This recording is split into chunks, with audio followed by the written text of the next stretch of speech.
Welcome to Women Entrepreneurs Radio with your host, Deborah Bailey. When I started this podcast in 2008, I was on a mission to promote women business owners, creatives, and entrepreneurs. In each episode, my guests provide resources, valuable tips, and inspiration. Women Entrepreneurs Radio is about showing women how to harness their natural strength to achieve success on their own terms.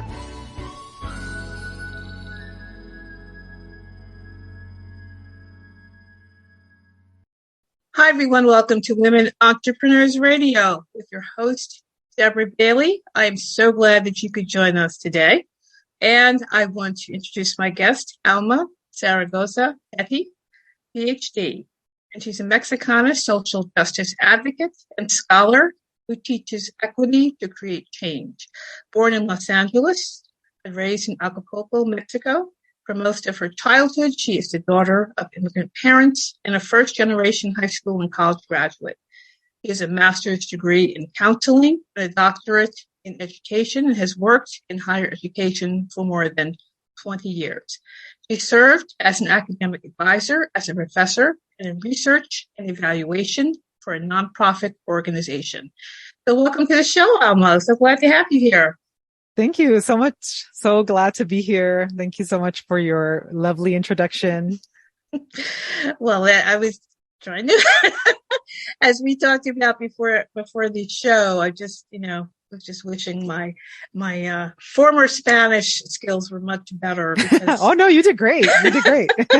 The way you said your name was just so nice. I was like, oh. The L is a little hard for non-Spanish speakers. I get it. Like, okay, this will be okay. You did great. Thank you. So now let's get started before we, get into your book. Let's get started and just share a little bit about how you got started in the work that you're doing.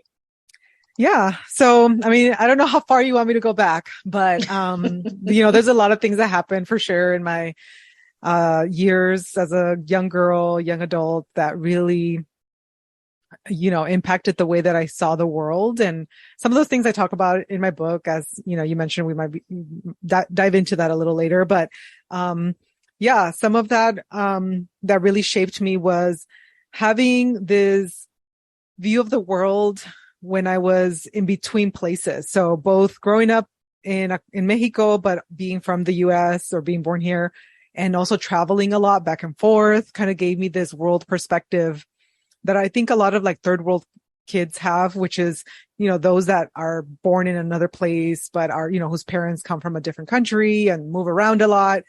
I find there's a lot of commonalities with kids that are, or people that are, referred to as third world culture kids. And, that definitely shaped the way that I just kind of, really got into equity and advocacy for people that were, in some ways very similar to my own background. So people that are living in persistent poverty or low income, backgrounds and have, attained higher educational levels than their parents and are trying to better themselves in that way of just having higher education and using that sometimes to just leverage even, being able to earn more, and have a little bit of social mobility. Although, there's a lot of things there that we know now from like research may not be working as great as we say we are. So that's a whole other story. But yeah, I think having that perspective, also being raised, so aside from being raised, in two different places and kind of having that in-betweenness, I also got bused from my local predominantly Latino neighborhood to a school that was predominantly African American growing up. And so I learned a lot actually from African American women because that's who were my teachers and my peers. And so a lot of my teachers at that time helped me to really dissect like world news and local news from a different perspective than I was hearing in my own home with Spanish syndicated television. So, I really credit those two major life experiences growing up to why I got so invested in equity and just wanting to learn more about, diversity and justice and these kinds of things that I now teach at a graduate level. Mm-hmm. and really enjoy, Mm-hmm.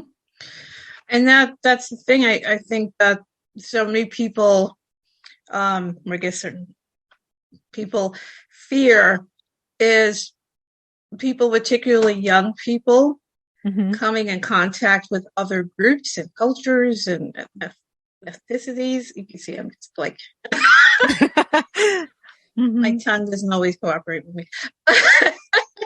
But cooperating, with each other and they're learning and coming with new perspectives. And I think that there's a lot of people who don't particularly like that idea, because then once you do that, then you realize a lot of the things that are in the culture that may be telling you who this person is or who they want you to believe that person Mm-hmm. is really isn't true. Right.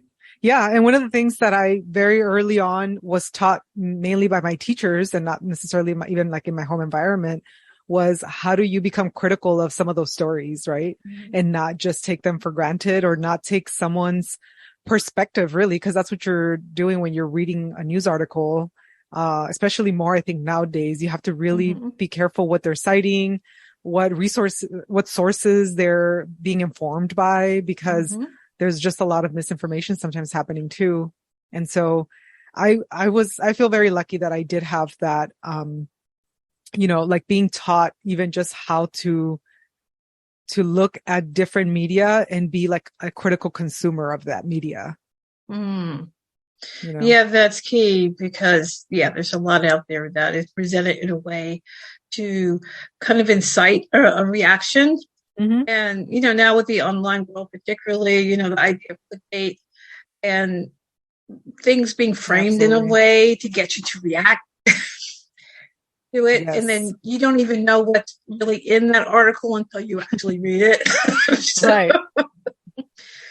And, that just leads to more confusion and also to more people making assumptions, the whole deal. That seems to be like, how do you really cut through all this? But I think based on, we're touching on your book before we got started, is just, a lot of the ideas that you had in there about kind of reclaiming these things in the past. And I guess, we can kind of get right into that now. If you could, just kind of introduce us to your book and what brought you to write that.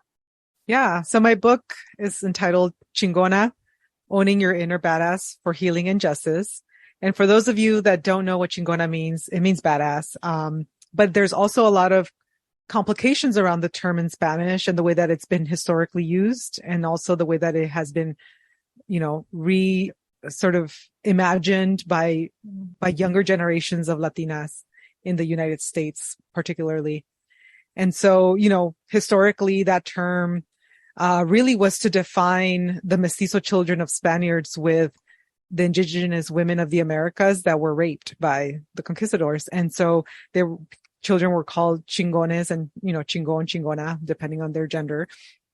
And it really kind of just meant these children, it's the equivalent of the word bastard that, it's a little dated too, right, in English, but that's a word that was used as a way to denote that this child has no father particularly. And it's not that they don't, it's that they were disowned, right? And so I talk about, what that means and just the historical roots of that term and how it's come to be reclaimed by a lot of Latina entrepreneurs, just business women, academics. I mean, you name it. It's like, influencers, everyone wants to be a chingona now. But when I was growing up, being called a chingona, it didn't feel so good. It was actually a way to keep women like me quiet, silenced. And I think that's really where I enter with my book is, really wanting to create a space for brown women to relate, right? Whether it was different in your culture. I've heard from Asian American women to other, people just in my discussions about the book, that they have something similar in their cultures, right? There's always this silencing that tends to happen because of just the way that our society is set up, with just, capitalism, colonialism, and just patriarchy. And so over the years, women have really had to fight for the rights that we have.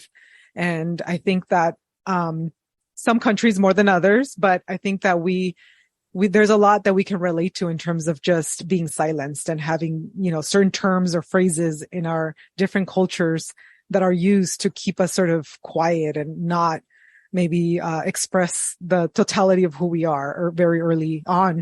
Mm-hmm. And so I wanted, that's kind of like the background of why I chose Chingona as a book title and also as something to explore throughout the book, as something that is to be reclaimed and celebrated and not, and that people have done that. And so, I do that through just really sharing a lot of, what will it take for us to live in a more just and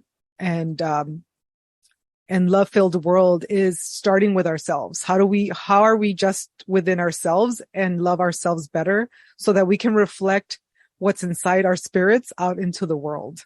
Mm-hmm. I think that, often something that happened a lot, especially during the 2020 uprisings in the US, was that a lot of folks suddenly became very interested, right, in like really unpacking and understanding what was going on, both racially, also in terms of just justice work and where we are, and kind of it was a time of reflection because we were also all quarantined. So it just was the perfect stew for people to just really think about it, including for me. This is when I wrote the book. And one of the things that I really thought about was, I think I saw a lot of folks get really drained from the work over the years, including myself. And I also saw others who, were just cynical. I saw others who just gave up on that and just joined corporate America. And then there were others that just were like, no, we're going to keep fighting. And you do this through these small acts of resistance, including like just resting. Like, how can we think of rest and healing as acts of resistance and really become places for us to really hone in our other resistance work, right? That is more active and more loud or whatever. And so I really wanted a book that encompassed a lot of that in the way that we heal and the way that we internally reflect on our own selves. Like, how can we, Angela Davis has the great way of saying it. Like, how can we create containers or reservoirs of just community and even healing, right? So that we can continue some of this really hard work. And so my book dives deep into who I am, my background, and the ways that I healed from a lot of intergenerational trauma as a way almost to myself, say, hey, like, you have all these things that you have to work on too before you can really start to change the things outside of you. There's a lot that you need to heal, to rest. And, it was very demanding work. And I felt like if there's one, if I can help someone else in that process, I wish I would have had this kind of book when I was younger. I've always been very, very interested in like personal development books, self-care books, and that sort of thing. And often I used to read, what was published and what was out there is usually work from white women, usually wealthy white women, right? And so I didn't usually see myself represented in those stories. And I wanted something that felt true to my culture and true to my own lived experience as a way to just offer that up to my own community and, other folks that might be feeling the same way. So that's sort of the, all of the things that I try to do with my book. And like I said earlier, I get very real about some things. And, I was also very cautious about other things and making sure that I only shared my story and not the story of others. And so, yeah, I'm really excited for the world to read it, but, that's what it's about. Particularly when I was reading the beginning and how, the stereotype you're saying it's being too loud, too aggressive, and, definitely to Black women. That's definitely a stereotype that we wrestle with. And maybe I shouldn't even say wrestle because it's a definition that's placed on us for how we interact and move in the world. And, right. There's so many layers here. And that's, as I was reading that, I'm like, yes. yes. I'm seeing these connections because you have the parts of you you're trying to reclaim from the past or past before you were even here. Mm-hmm. And, I saw that you're going into the history of this term and all these things that came before, but then you're here in this world now Mm-hmm. and you have to find, well, who am I in this context? Right. When you decided you were going to go on this journey, Mm-hmm. how difficult was that in the beginning to say, yeah, I'm going to really investigate this. I'm going to interrogate this. I'm going to put this on the page and just, I have to bring this out, because Yeah. I ask that because there's a point where yeah, I have to say this, but then there's sometimes that point where you're like, am I So ready? true. So Yes. how did that feel for you? Well, the process of writing a book itself was very hard for me to accept. I think that what actually happened were that there were people around me that were like, you need to write a book about your life, and whether that was like acquaintances, friends, and then a few therapists that were just kind of like, you really need to write about your life. Like, and at first I was like, yes, it sounds like a nice idea, but do I really want to put my business out there? Like I was really, I'm a very private person, like just in general. And so this was a really big ask. I don't think people realize that it's a big ask to ask someone who's very private and introverted to like write a book about their life, but I think it all kind of culminated and really became a serious endeavor for me when my now, mentor, my therapist, for many years said, no, you really do need to write a book. Like I had the day before I'm a very spiritual person and I felt like this was not just something that I needed to do, but it was a calling. Like I felt like this was something I had to fulfill. It was an ask of me from the divine, and I kept ignoring it for a few years. And right before I embarked on the journey, started to reconsider it again. That's when my, mentor, now, my therapist turned mentor friend, basically said, I am willing to just write a check for you to self-publish. Like that's how much I believe you need to say your story. And I think a lot of that has to do with, he's a Latino male who sees a lot of my friends and acquaintances and I've referred a lot of people to. And I think, in his own experience, he's also seen a lot of folks from homes and upbringings that were very painful and that people really had to, just heal from and work through and find sort of like their identity. And he loves referring books, and one of the things he said was like, I just want to be able to like hand your book to people so that they know they're not alone. Like they know that there's other people like them going through through similar things. And then he used to say things like, if I could have sort of like $1 for every time, someone's mentions like some of these stories, like I would be so rich right now because there's just so many commonalities. And one of the most insightful things I think he ever told me was just like, you're not that special, and not in a mean way, but do you understand? Like so many people have gone through some hurtful stuff that you have, and yet you're here and you continue to persevere and you have found ways to try to heal. And, all of these things that I did to try to sort of get to a different place and not be stuck in that kind of place for my own life. And so I think he just really believed in my story, and the combination of like having heard from the divine right before that, and then also hearing his words, and then kind of having like a community around me, including my partner, who was like, yes, I think you should write a book. And I think you could get paid for writing a book. No one needs to, basically like there's a publisher out there that will take your book on. Mm-hmm.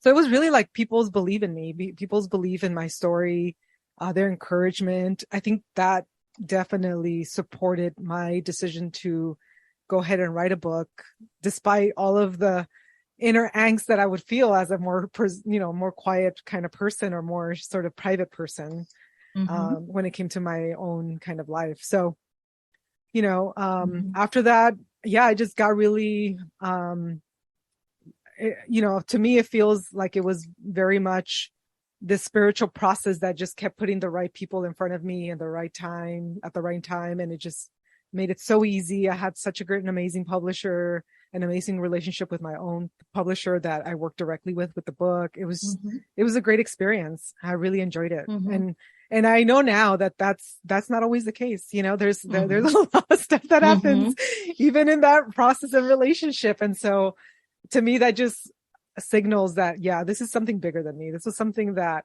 felt very spiritual and very Mm-hmm. much like a higher calling. Yeah, that's true. A lot of times people don't always have that positive experience trying to bring their words out. So it's definitely something that you realize that this is something that you have to do. So when it comes to the healing and especially the trauma, and also a lot of people I think are talking more about the ancestral connections we have and the traumas that are not just ours, Mm-hmm. but the ones who came before us. Right. It seems like to have to open that up and really look at that again is very challenging. Did you have to prepare yourself spiritually to do that? How did that work for you to really delve into them? I mean, I definitely had several years of therapy before I started writing this book. And so a lot Mm-hmm. of the things that I talk about, I have been comfortable talking about already. You know, I had started a Prickly Pear Collective, which was a trauma informed spiritual place where people could talk about some of their spiritual trauma. So the ways that maybe pastors or their parents used the Bible or used biblical teachings to basically like manipulate or abuse them. And in my own sharing, you know, or organizing those conversations, I often led by sharing also. And so oftentimes, you know, women would say, like, how do you talk about that without falling apart? I can't even say that out loud to myself in a closet or somewhere without, you know, just falling completely apart and just feeling like I'm just in this deep hole that I'll never get out of. Mm-hmm. And one of the things I say is like, yeah, it's very true. Like when you first start diving into some of the painful past and your own sort of, you know, trauma, it gets a lot darker and scarier before it gets better, because you realize that, you know, you were either repressing a lot of things or seeing things for your own self in a different light because that was the way that you survived yourself. You were like, no, my mom didn't, like, you know, to give a personal example, like for a long time, I had this idea that like, you know, my mom did what she had to do because it was hard to be an immigrant woman who was single. Right. And it's true. Mm-hmm. It is. And it still is, you know, it hasn't changed, but I was also abandoned in Mexico by her so that she could do that. You know, it's both of those two things are true. And I think before I just couldn't allow myself to say that, to even like admit that, no, it is physical abandonment, and it was emotional abandonment because I also didn't talk to her regularly. I didn't know where she was, what was happening, you know, and so for a long time, I just could not let myself say that because I used to think of all the sacrifices she'd made and everything that I saw her kind of go through. And it was not an easy life, and think like how ungrateful of me how dare I kind of, you know, like I had these like thoughts come up or bubble up because you start to feel really like a bad kid for thinking those things, you know, but then you start to also, I think as you heal, realize that, you know, I'm not condemning my mother for the choices that she made. You know, in fact, I actually really, I'm super proud of her, and I'm very encouraged by what she did. And I think that's part of why I was able to do all the things that I did, because of her choice to go to another country that was not welcoming, you know, and she really had to struggle with. It allowed me to not have to be the first one to do that. You know, I'm very thankful that I didn't have to do that. And my life would have been completely different if I was in a country that, you know, in Mexico that has, unfortunately, like we came from a very poverty stricken background. I would have probably grown up very poor, you know, in Mexico. And even if I would have gotten a job at some point, or, you know, if I would have tried really hard, the laws are different there, you know, and there's different things, different expectations too. And not that I couldn't have fought for all of that, but that just reminds me how grateful I am that I didn't, you know, that's not my story. And that instead there were different things that I had to struggle with, and they look very different than what my mother did. And even now as a mom myself, I can even see like the other layer of all of that, which is like my kids are going to grow up one day and also let me know how I may have not come through for them in the way that they would have loved me to have, you know? And that's just part of human existence. That's just part of like, we're not perfect, we're not perfect. And we have to give ourselves that compassion and that love through the whole process, whether you're just starting, trying to figure things out, asking questions, or if you're kind of deep in it and you're realizing like, yeah, every day you got to keep practicing that with yourself. So yeah, it's not easy. It's possible, but there's definitely a lot that I've learned in just having an amazing support system, having women who are real with me and who also share their stories and who are also allowing me to see their vulnerability, because I think that without that community, I don't know that we could really support ourselves by ourselves, And I think having the Prickly Pear Collective for me was that. It was having, okay, there's other people that have gone through these things. There's other people, it was really like kind of a support group, Yeah. It takes a village when healing too, not just raising children. Definitely. And that's something, I believe that you also touched on as far as the capitalist system that we're in now, and probably the colonizer thinking of the individual, and, you're going out there and conquering and work and consume. And it just seems to be counter to a lot of these other cultures and ways that people, our ancestors or cultures, or even things that we're not directly right now connected to, but that they have a different way of living and a different way of saying, this is how we're really going to be in the world, in community, and different things are important to us. And, what you're saying, I believe you mentioned a book about kind of like a dual kind of thinking. It almost seems like once you start to connect with those ancestral things, it could be counter to the world that we're actually, or culture we're actually in right now.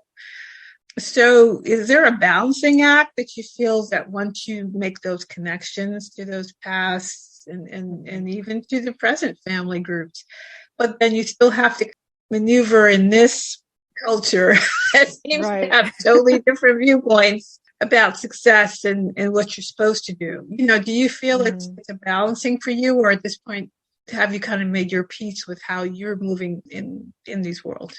No, I definitely think there is still a balance to it. I think it's very easy for me to default into the mode of just overworking, because that is what I was used to for so long. And I talk about in my book, like for so long, I was just accomplishing for like accomplishing sakes. Like I didn't really have like a specific goal. I just was like, yay, the more things I accomplish, the more successful I am. So let me keep accomplishing these random things, because that's what you do in this world. And even now, sometimes I'm a very driven person. And so sometimes, because I think I'm a product of this kind of thinking, like sometimes I have to really stop and tell myself, like, do I really need to pick up another like side project right now? Like there's already all these things happening on my plate.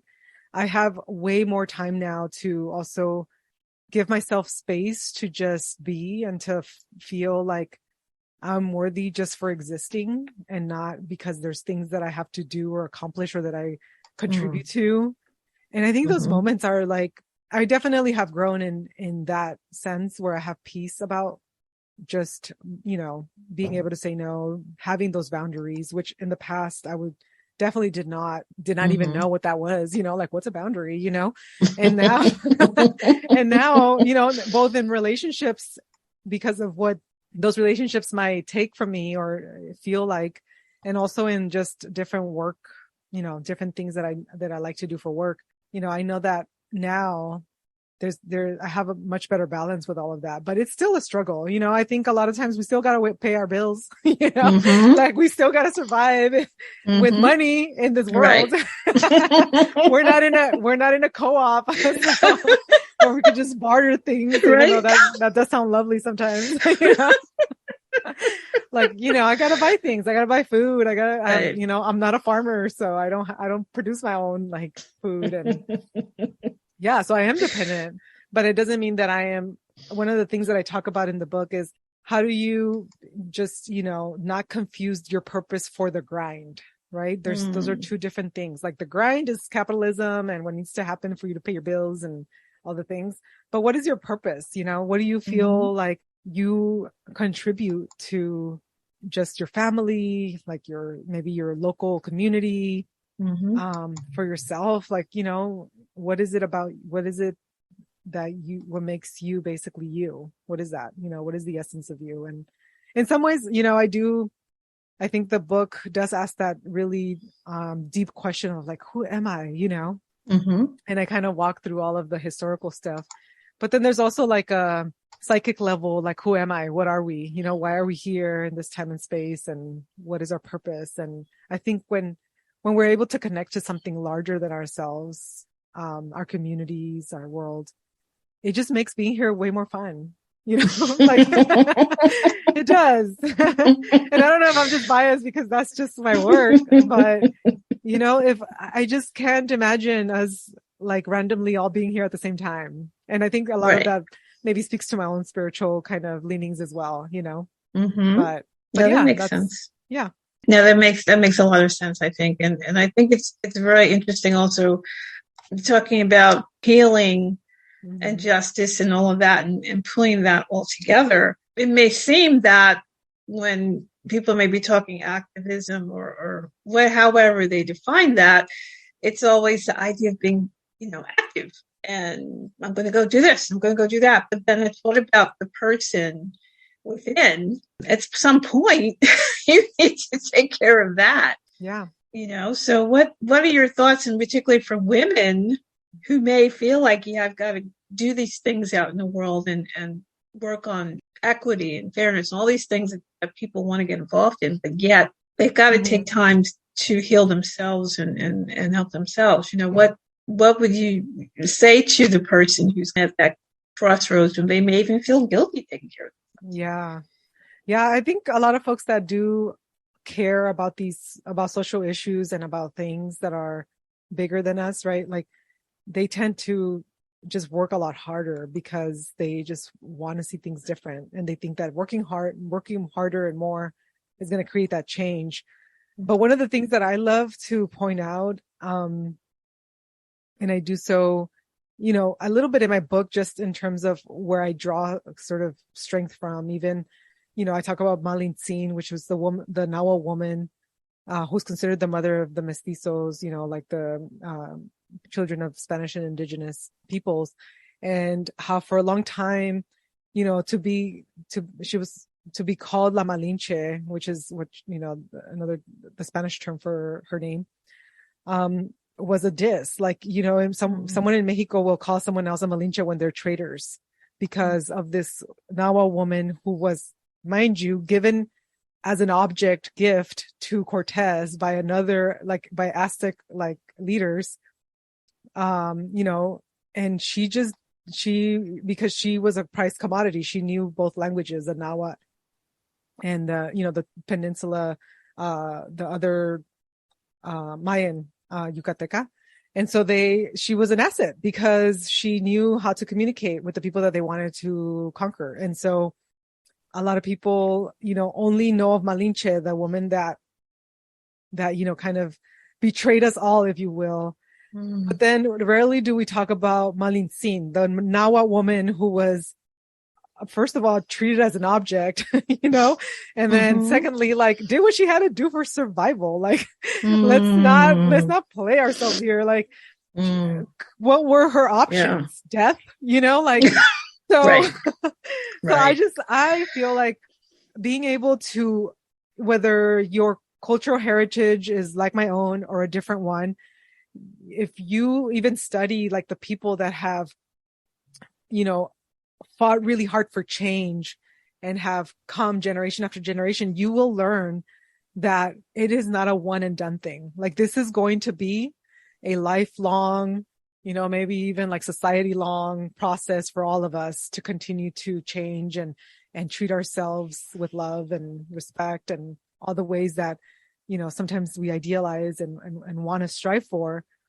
but that all the, even the work hours that we have now, those were fought for, like like women laborers or people that were farm workers or that are farm workers, they fought for days that were 8 hours from work and breaks because they needed to use the restroom and eat. Otherwise, like we wouldn't have had that change, right? Like a lot of these things have happened because people have shown up and done the work. Mm-hmm. And so part of that, I think, and part of why I think healing is so important is because, one, you have to trust that there's others in the world that care just as much as you do about different things in the world, and that they are actively doing things.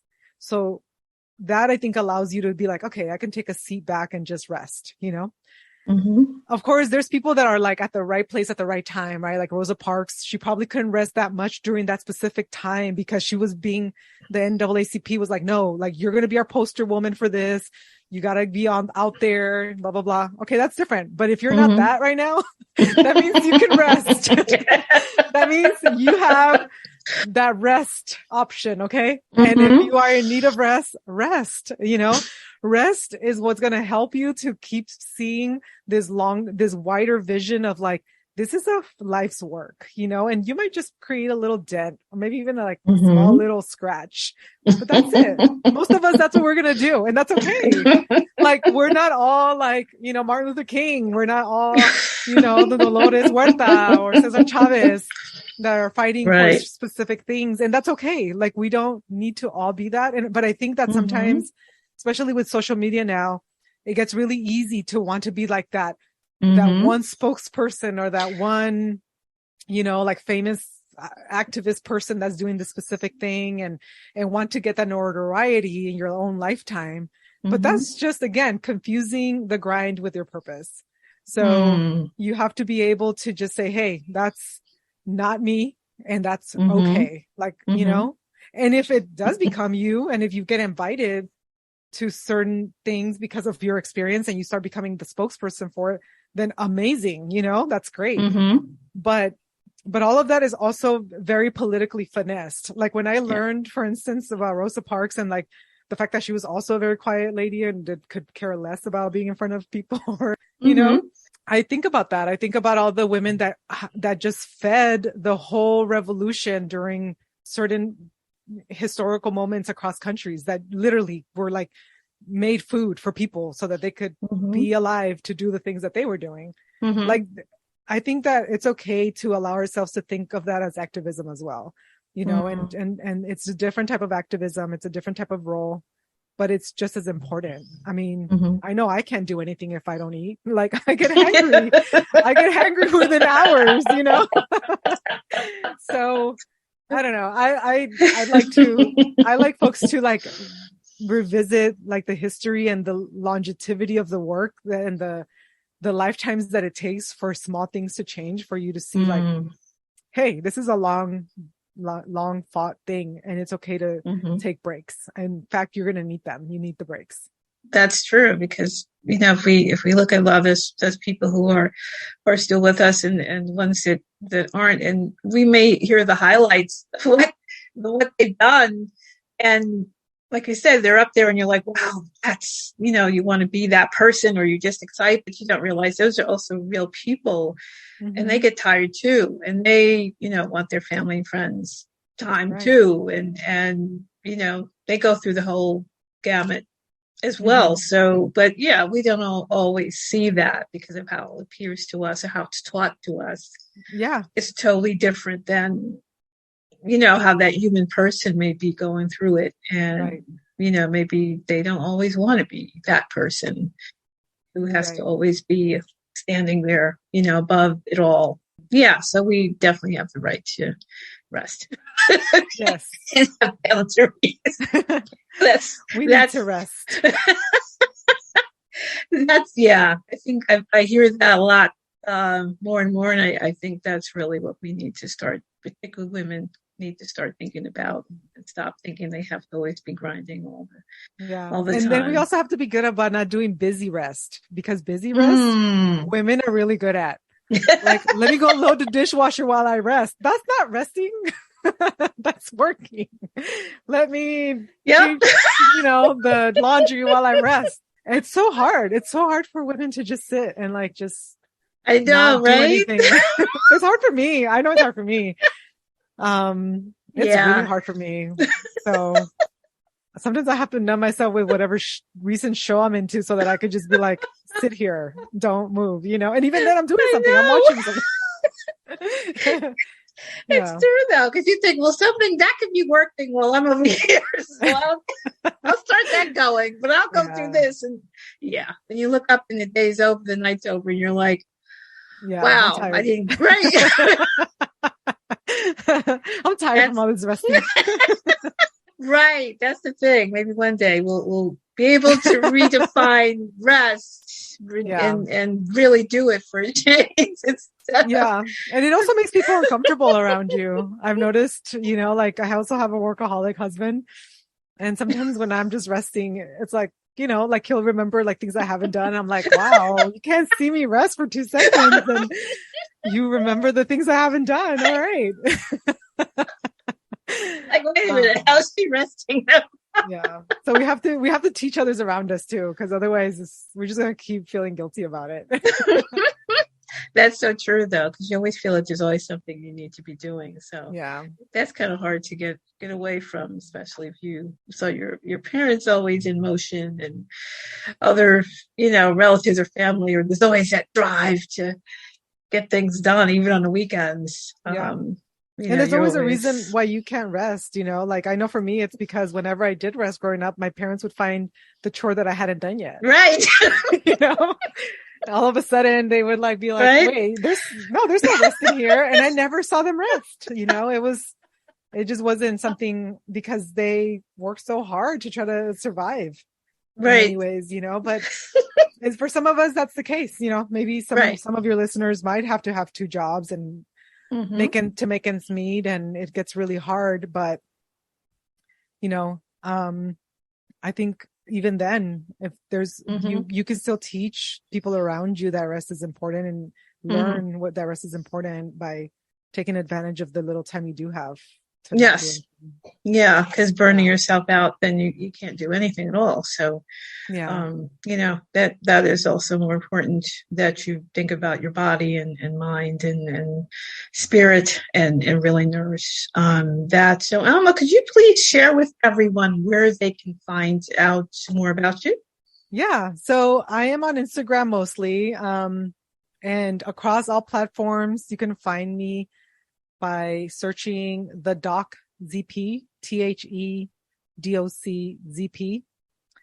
But like I mentioned, I'm mostly on Instagram. I don't have the mental fortitude for Twitter sometimes. There's just a lot happening there. And I'm just like, for my own mental health, I don't think I can do this. So So I'm more on the Instagram person. So find me there. That's another thing, social media, and sometimes it's something else that you need to step away from, because it's everything gets really ramped up in those spaces, and sometimes you just want to not have to think about everything. You just want to. Yeah, it's very true. Yeah, can I just not have to focus on that for a minute? So that I definitely understand that. Those things can be very addictive, and then you feel like you're missing out on something. So it's and there's things that are on there that are, my partner always shares all the funny stuff that happens sometimes, or things that are there. It is a place where you can go for like the latest news sometimes, because now that anyone can report on news because everyone has this outlet, sometimes that you do find things there that you won't find on news channels, that there's more voices that are being involved in what gets shown and what doesn't get shown. So I get the value of it. But I'm more likely to respond at Instagram, because that's just kind of, I do check there a lot more often, but I'm across all social platforms. So I like Instagram, or, for their decide they're just going to do videos. It's like, I'm just seeing little TikTok videos on here. Yeah, I'm old, I guess. I'm I'm not in that generation, sadly. Yeah, I'm like, okay, let's just get back to the pictures because I'm like, I'm more visual. So like, okay, pictures. It was like now it's, but I mean everything. I guess all these platforms go through their own pages. So Hmm. we'll see what the next one will bring because there's always another one coming up. Right. But I could definitely keep talking to you. There's so much. There's so much good stuff here. I think that we could discuss. But as far as your book and you how you felt to put it out there and what you want to accomplish, ultimately, what do you want your reader to come away with?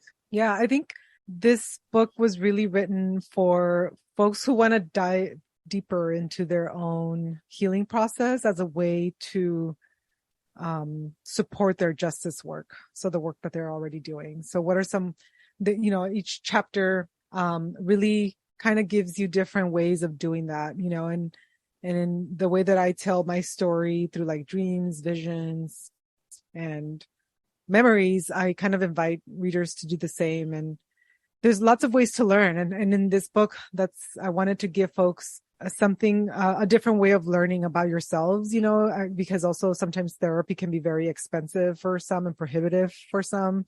And so there's a lot of things that you can do on your own too, to really create spaces for you to heal and to really mend your own wounds and revisit the way that you've seen yourself and find some positive ways in seeing your own story.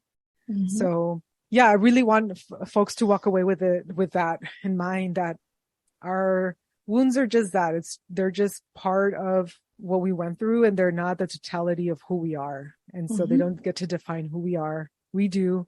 And so how do we put it in its, right container so that it doesn't seep into like our daily lives and relationships and that sort of thing. So, and it's also for like the younger me that wish they would have had a story about personal development and self-care from a perspective that was not a white lady, which, I learned a lot from those books. So I'm not saying that as a diss at all. I still read a lot of books that are written by predominantly white folks, and I keep learning. But I also wanted something special for women who are, on more marginalized in our society and the ways that we might see things. So, yeah. Right. Yeah, because we can hear those other perspectives or see those other perspectives and also see ourselves in them as well. So, and as you said, you're not alone. Yes. And that happens a lot of times. People don't realize that there's others having their experience and sharing it, and they don't feel so isolated. So that's definitely a major plus to that. So, do you have, any additional thoughts to share before we wrap up? No, I think that's it. Yeah. Thanks for giving me the opportunity to really share and, a little more about my book and myself and being on your podcast. Well, thank you. I really enjoyed this conversation very much. As I said, I'm enjoying reading your book. So I was really happy to be able to meet with you and connect and find out more about, what led you to write it. So I want to thank you so much for joining me, Alma. I really think this is a great conversation. Thank you. Have a good evening. Okay, so everyone, I know you enjoyed it. Please share this on social media. Please check out Alma's book and check her out on Instagram. And I hope that you will get as much out of this as I know I have and am, because I was going back to reading some parts of it. So I think that you find it a really good read, and I hope that you will check it out. Once again, some Women Entrepreneurs Radio with your host, Deborah Bailey. I want to thank you so much for joining us, and we'll see you again next time. Bye.